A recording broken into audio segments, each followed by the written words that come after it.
on in, look at what we've got. There's so much more in just one stop. Here at SM, we've got it all. We've got it all. Lots of excitement, fashion, we've got it. A shopping experience for everyone. Here at SM, it's all at SM.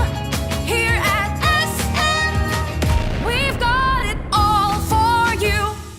Hi guys! So welcome sa SM Aura Premiere, and as you look around, ang lugar na to is along the 26th Street of McKinley Parkway, and it wasn't just built to be another shopping center, pero ang vision talaga ng SM Prime is gawin itong landmark ng Taguig CBD. So para nilang sariling micro city. Yan, kung mapapansin nyo yung exterior natin, this is a prime example of modern commercial architecture, and it is designed collaboratively ng international and local firms. So, yun yung Arquitectonica and the local architect Willie Coscuela. So, see those curved staggered forms? So, para silang wave-like ribbons na continuous up to the office tower, and ang inspiration niyan is actually the flow of water and natural landscapes.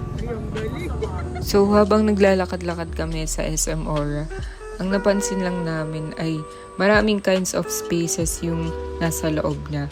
Like retail spaces, dining spaces, entertainment spaces, event spaces, religious space, open area and wellness space, and government offices and private offices.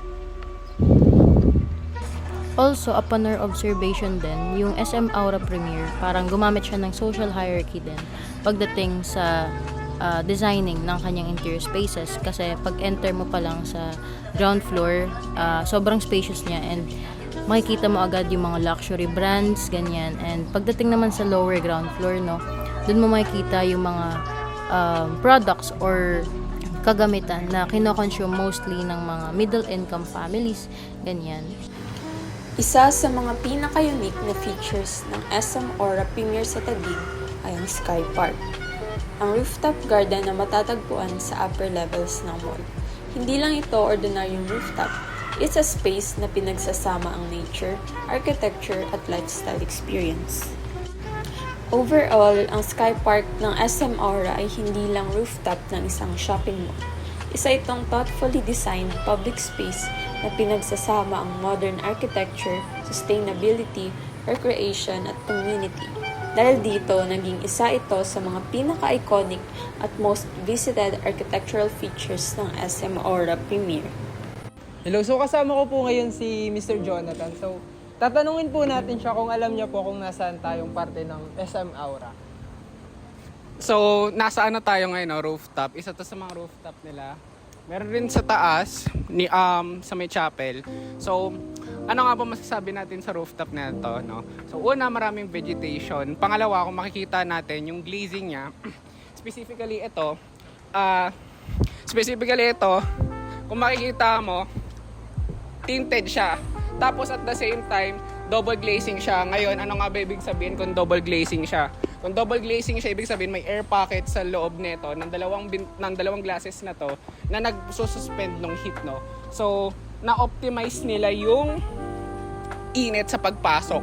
Instead na pumasok yung init, nakakuha lang sila ng natural light kasi nga may air spaces na sumasalo ng init. Tapos ito, tignan nyo to. Ito, yung grills na ginamit nila dito, relatively cool sila. Bakit relatively cool? Kasi kailangan nilang ma-maintain yung presko, yung pagka-presko, no? Kasi, ayun nga, tignan mo. Open area siya eh. Wala siyang pader masyado, no? So, aside sa kailangan nilang lagyan ng pampapresko, kailangan rin nila i-consider yung materials. Kung hawakan mo rin yung tiles nila, ayan, no? May lamination yung tiles nila eh. Kaya hindi masyado talagang mainit compared mo sa ibang tiles. May layering silang ginamit, no? So, ayun, na-maintain naman nila. As recorded, gold standard sila sa leadership in energy and efficiency design sa LEED. So, isa to sa mga sigurong rason kung bakit. Mamaya kung makikita natin sa sa glazing sa church, gumamit naman sila ng something for acoustics doon, no? Ang ginamit nila doon is, if I remember correctly, is double glass rin. Tapos, for acoustics naman yun. Ayun. Tapos, yung sa salamin naman sa ibang parte, specifically doon sa mga railings, gumamit naman sila ng laminated. Kapag sinabi mong laminated, dalawang glass yun, pinagdikit lang sila ng polyurethane ba yun? Ayun. So, ayan. Nice, no? Hindi lang garden ang makikita rito. Nasa Sky Park din ang Samsung Hall, isang event venue para sa concerts, exhibits, at corporate events. Matatagpuan din dito ang Chapel of San Pedro Calungsod, isang modern chapel na madalas pagdausan ng weddings at religious celebrations. Mayroon ding iba't ibang restaurants at alfresco dining areas kung saan pwedeng kumain habang ini-enjoy ang skyline view ng beach sea. Architecturally, ang Sky Park ay isang multi-level green roof na umaabot mula sa 5th hanggang 7th floor.